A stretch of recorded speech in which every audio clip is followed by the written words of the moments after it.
ეს ომი მარტო ჩვენ კი არ გვეხებოდა, რომ რაღაცა დიდი მხეცი იღვიძებდა ევროპის მახლობლად. მევაცხადებ საყოველთაო მობილიზაციას საქართველოში ყველანი დავიწყოს. საქართველოს წინააღმდეგ ხორციელდება ფართო მასშტაბიანი სამხედრო აგრესია. საქართველოს არ ყოფილა ინიციატორი ამ კონფრონტაციის, მაგრამ საქართველოს თავის ტერიტორიას ათათმობს.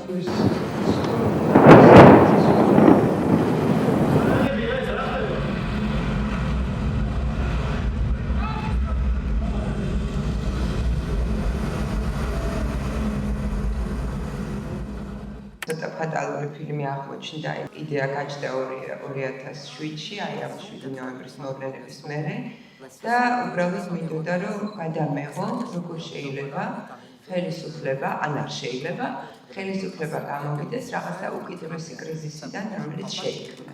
და პირველი გადაღების დღე იყო 1 იანვარი 2008 წლის.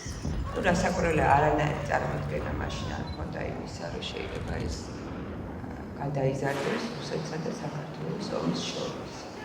თავის დროზე ევროპა არ იყო ისე მოწოდების სიმაღლეზე, რომ საქართველოს ისე დადგომოდა გვერდზე, რომ თქვათ უკრაინის ომი აეცილებინა მსოფლიოს. ვერ მივახვედრეთ ევროპა და სამყარო რა საფრთხის წინაშე იდგა არა მხოლოდ საქართველოს ეს ომი მარტო ჩვენ კი არ გვეხებოდა, რომ რაღაცა დიდი მხეცი იღვიძებდა ევროპის მახლობლად და რაღაცა იყო ამისთვის გასაკეთებელი, რომ ესე არ მოხდარიყო. ასეპეთ ვინმე საინტერესებს, თუ არ არის საერთაშორისო ინტერესის მქონე თქვენი ისტორია, საწყიად გადაიღეთ.